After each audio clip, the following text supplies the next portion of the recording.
আমি মোহাম্মদ আব্দুল সালাম আপনাদের সবাইকে সালাম ও শুভেচ্ছা জানাচ্ছি। আজকে আমরা দেখব যে সি প্রোগ্রামে যে আমরা ইন্টিজার, ফ্লোট এবং ডাবল এবং ক্যারেক্টার টাইপের যে ডাটা টাইপগুলো ইউজ করি, এদের সাইজগুলো তো আমরা দেখছি। এই সাইজগুলো কিভাবে সি প্রোগ্রাম লিখে বের করা যায়, সি প্রোগ্রামের মাধ্যমে বের করা যায়, সেটা একটু আমরা দেখব। যেমন আমরা ডাটা টাইপ আর কিওয়ার্ড, ক্যারেক্টার টাইপের কিওয়ার্ডের জন্য তার সাইজ ছিল মেমোরিতে 1 বাইট, ইন্টিজারের জন্য 4 বাইট, ফ্লোটের জন্য 4 বাইট এবং ডাবলের জন্য 8 বাইট। এই সাইজগুলো আমরা সি প্রোগ্রামের মাধ্যমে লিখে বের করব আউটপুটে। সো আমরা এখন একটু ইসে যাই, আমরা কোড ব্লকসে প্রবেশ করে এখান থেকে আমরা ফাইল তৈরি করে সেভ দিই। এখন সেভ দিয়ে আমি এখানে সাইজ অফ হচ্ছে in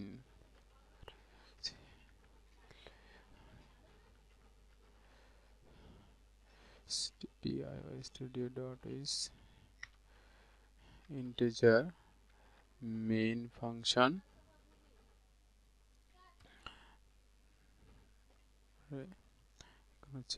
integer, আমি integer equal I বা integer I দিতে পারি, integer I। তারপর float float f, তারপর double double d ডিক্লেয়ার করছি আমি। তারপর ক্যারেক্টার সি, এগুলো ডিক্লেয়ার করে নিলাম। তাহলে integer I, float f, double d এবং ক্যারেক্টার সি ডিক্লেয়ার করে নিলাম। তারপর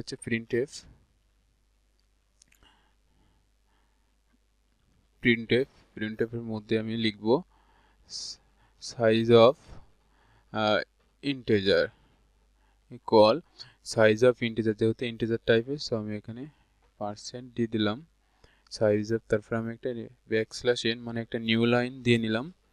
একটা নিউ লাইন দিয়ে এখান থেকে এখান থেকে আমি নিউ লাইন দিলাম। নিউ লাইন দিয়ে এখান থেকে আমি কমা দিয়ে তারপরে সাইজ অফ একসাথে হবে। সাইজ অফ আমি যেটার মান বের করব, যেমন ইন্টিজারের মান বের করব, তাহলে আমি এখানে ইন্টিজারের আই দিলাম। ইন্টিজার আমি ডিক্লেয়ার করছি আই দিয়ে, সো এখানে আই দিয়েছি।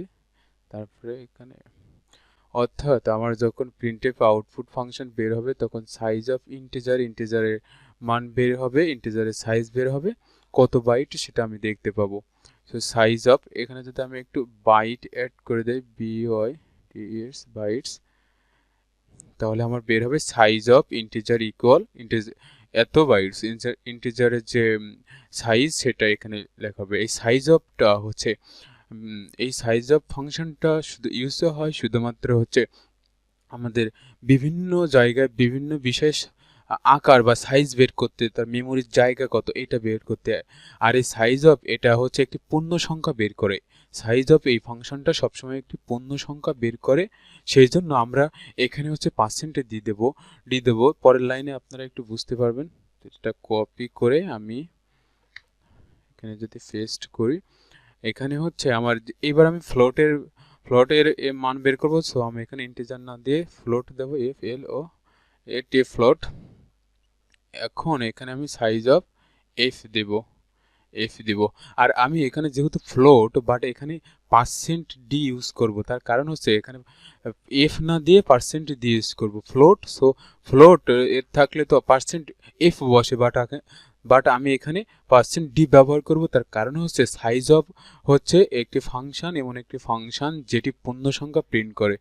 সাইজ অফ এমন একটি ফাংশন যেটি সবসময় পূর্ণ সংখ্যা প্রিন্ট করে। তাহলে আমরা কি বুঝতে পারলাম? সাইজ অফ এমন একটি ফাংশন যেটি সবসময় পূর্ণ সংখ্যা প্রিন্ট করে। সো আমাদের পূর্ণ সংখ্যা ইন্টিজার, আর ইন্টিজারের ফরম্যাট স্পেসিফায়ার পার্সেন্ট ডি, সেই জন্য আমার পার্সেন্ট ডি ইউজ করা লাগবে।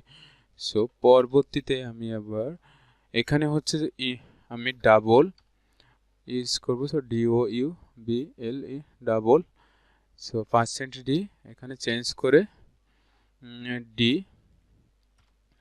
তারপরে আমি এখান থেকে এটা এবার কারেক্টার CHA ক্যারেক্টার টাইপের জন্য সাইজ অফ সি।